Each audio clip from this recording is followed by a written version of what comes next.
I'm Mark Hamill, and you're watching the RPF.com.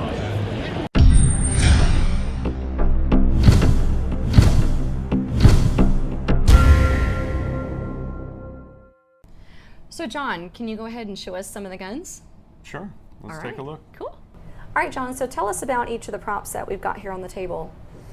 This isn't all of them, but this is what we were allowed to show. Okay. And production was nice enough to allow us to borrow them for Comic-Con. Down at the bottom here, we have a alien sidearm. And I have to say, I think that one, aside from the shotgun, is probably my favorite because I love the design of that, and I love the eyeball sticking out. Yeah, I really like the details on that one. It's got a very reptilian, amphibian look to it.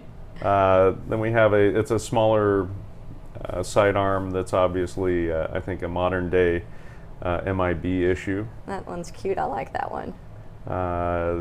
There is a Series 1 deatomizer. Okay. Complete with the vacuum tubes. We have the standard issue. That's beautiful. We have, this is an alien brain gun. I like that one. That one's really cool. Obviously, we're to my favorite, the shotgun. And then we have another standard issue, which I may be wrong, but I believe this is K's standard issue. So the difference, there's a slight difference between K and J's standard issue guns. I really like the grip on that. We have another gorgeous MIB, looks like the 1969, another 1969 weapon. Okay. And then we have a couple different devices here. We have a MIB cell phone of some sort. Giant cell phone. Although I doubt it's a cell phone. And that thing weighs a ton too. We have a taser unit.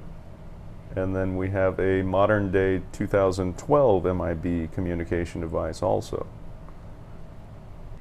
All right, John, so let's take a look at the shotgun from Men in Black 3. This is pretty cool.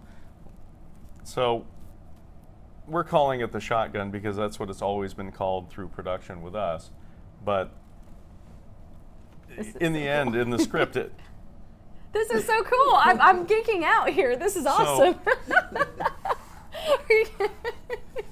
Yeah, in the throughout the production, it's always been called the shotgun. So in the end, I don't know if they're going to call it something else, or in the script, if it has another name, we're not quite aware. Hey, easy, that we're not quite aware yet. Do we need to separate you?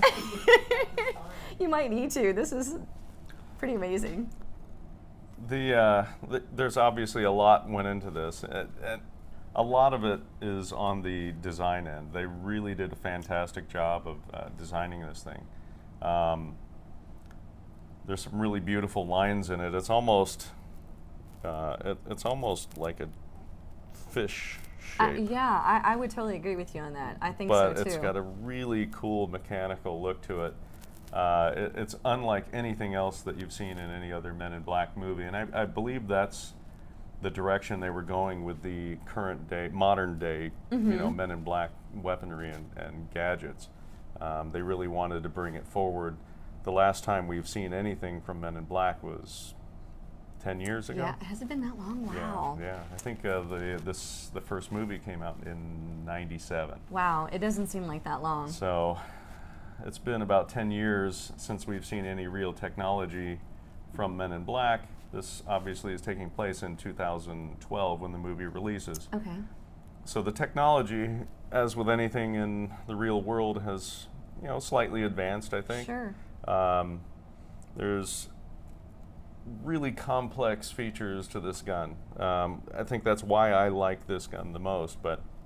And I hope that you guys can actually see the lights. It's all lit up right now. I don't know if it's coming through on camera, but it's really beautiful. The blue lights on it are just incredible. Can you see the blue lights? The guns that were made for production, we were asked to add a flash in the ends of the barrels, so it would give them some sort of a reference for camera as to when when the gun was fired. Gotcha. So when you pull the trigger, a flash will go off on the end, and they're able to pick that up, and visual effects makes it look spectacular.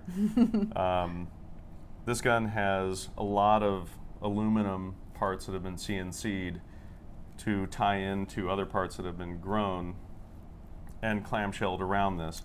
It has some really interesting features. There's these spherical objects back here. I don't know what they do, but they're really cool. And there's some interesting kind of carbon fiber textures in here. There's different paint textures.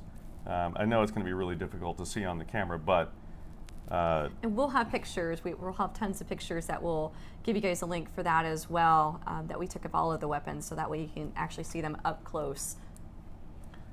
There's a lot of really neat textures in this gun, and that's why I really like this. I mean, it looks like a mechanical device, and definitely very modern. But that's, I think you can look at it and you can tell that's a lot of work. Yeah, definitely. I probably shouldn't be holding it with one hand. Probably because not. If I drop it, I'll get fired. You're in big trouble. So. Don't let me touch it then. Yeah. Just here. You go ahead. Go ahead. All right. Wow. Wait, I guess it'd be a little bit louder than. Yeah. We'll leave that to the sound effects people. Thank you. Sure. I'll be taking this now. What? I don't think so. Well, thank you so much, John. I really appreciate it. Absolutely. This has been Star Wars Chick for the RPF.com.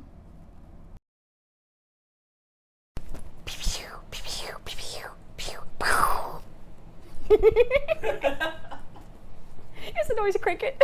You're so